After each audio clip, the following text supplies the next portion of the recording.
Alléluia, on va partager aujourd'hui sur Matthieu 26, à partir du verset 38 jusqu'au verset 46. Je lis la parole de Dieu. Il leur dit alors, « Mon âme est triste à mourir. Restez ici et veillez avec moi. » Puis il avança de quelques pas, se jeta le visage contre terre et fit cette prière. « Mon Père, si cela est possible, que cette coupe s'éloigne de moi. Toutefois, non pas ce que je veux, mais ce que tu veux. » Il revint vers les disciples, qu'il trouva endormis, et dit à Pierre, « Vous n'avez donc pas pu rester éveillés une seule heure avec moi. Restez vigilants et priez pour ne pas céder à la tentation. L'esprit est bien disposé, mais par nature, l'homme est faible. » Il s'éloigna une deuxième fois et fit cette prière.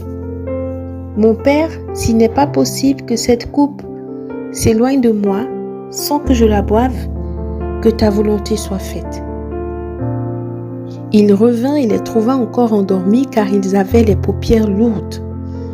Il les quitta, s'éloigna de nouveau et pria pour la troisième fois, répétant les mêmes paroles.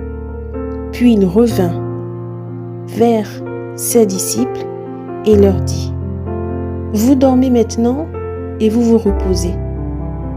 Voici l'heure est proche et le Fils de l'homme est livré entre les mains des pécheurs. » Amen. Vraiment, ce passage-là me touche profondément, en fait.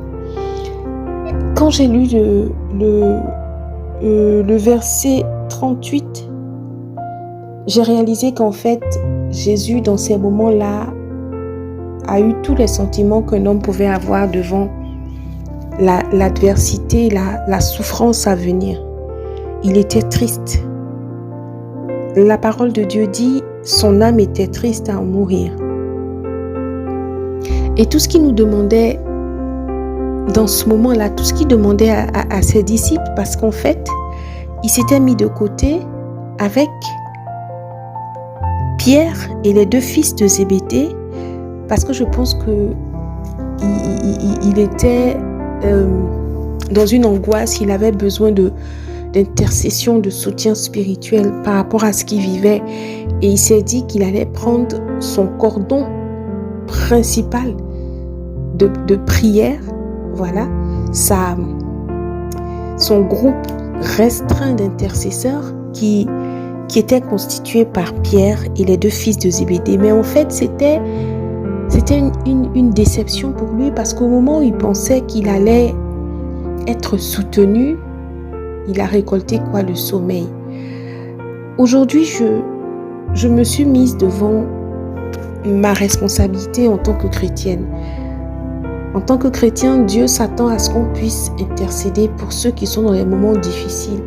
Lorsque ton frère te fait part d'une situation qui traverse une situation difficile, il a besoin de ton soutien. Quand il te dit, « Ah, ma soeur, mon frère, voilà ce que je traverse, c'est pas facile pour moi. » Il finit de se vider, il finit de s'exprimer, mais en se mettant à part, en repartant ensuite là d'où il est venu, il croit fermement que tu vas le soutenir dans la prière, tu vas intercéder dans la prière pour lui. C'est à ce moment-là, en fait, que le chrétien, il joue un double jeu. Il paraît soutenir son frère dans les moments difficiles, mais quand il rentre chez lui, il ne prend pas du temps dans l'intercession pour l'autre. L'intercession n'est pas quelque chose qui est collé sur le front. Je ne sais pas, une étiquette pour certaines personnes. Non, je suis dans le groupe d'intercession. Non, je suis intercesseuse. Le chrétien devrait pouvoir être intercesseur de ses frères. Chacun devrait être le gardien spirituel de son frère, le soutenir dans les moments difficiles.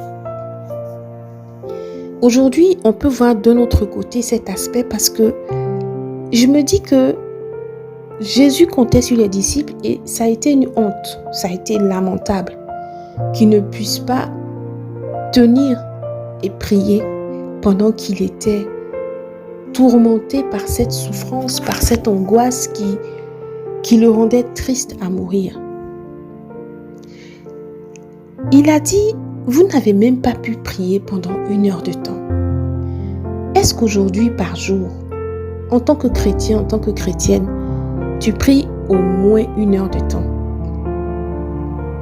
Ça a attiré mon attention, 1 heure de temps. Ça veut dire que normalement, dans la prière, il faut pouvoir faire 1 heure non-stop pour pouvoir au moins avoir un niveau minimum de communion avec le Saint-Esprit. J'entendais un enseignement d'un homme de Dieu qui a été aujourd'hui rappelé auprès du Père. Il disait que les chrétiens ordinaires dans son église étaient tenus de prier 1 heure de temps et ceux qui étaient ses disciples à lui étaient tenus de prier 3 heures de temps par jour.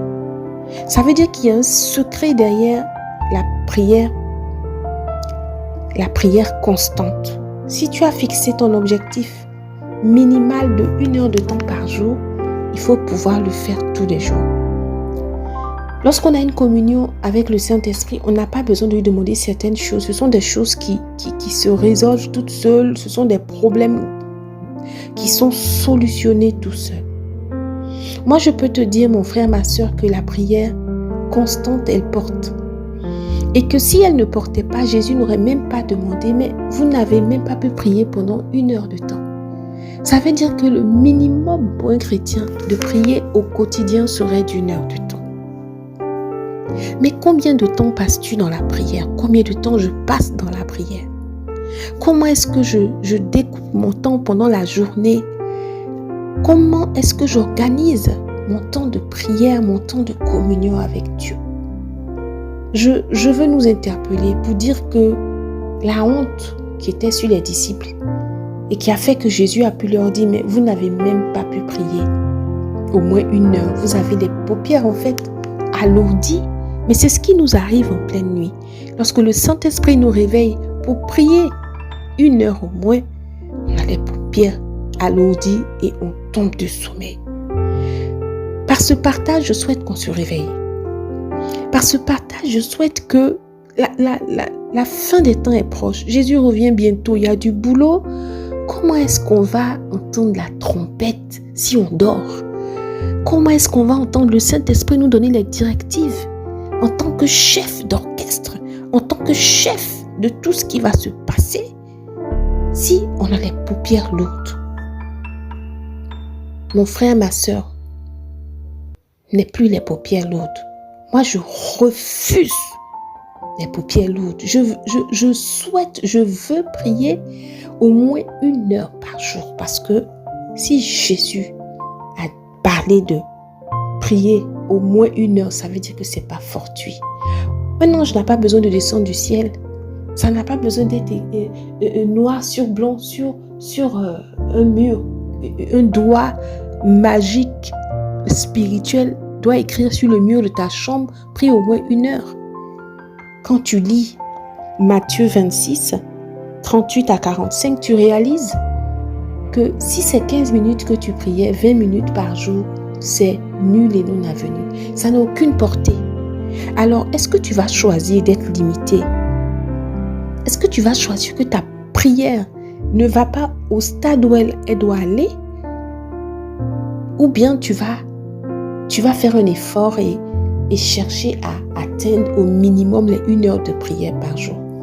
Les 1 heure de prière par jour, ce n'est pas un découpage. C'est une prière continue. Ce n'est pas 10 minutes par là, 20 minutes par là, on colle, ça fait 1 heure. Non, c'est une prière où on recherche la présence de Dieu, on recherche un réma. Mais même pour le réma, il faut aller au-delà de ces 1 heure de temps-là et chercher vraiment que Dieu nous parle dans sa parole, que Dieu nous parle dans ce message qu'il a prévu pour nous. Alors, tout est grâce.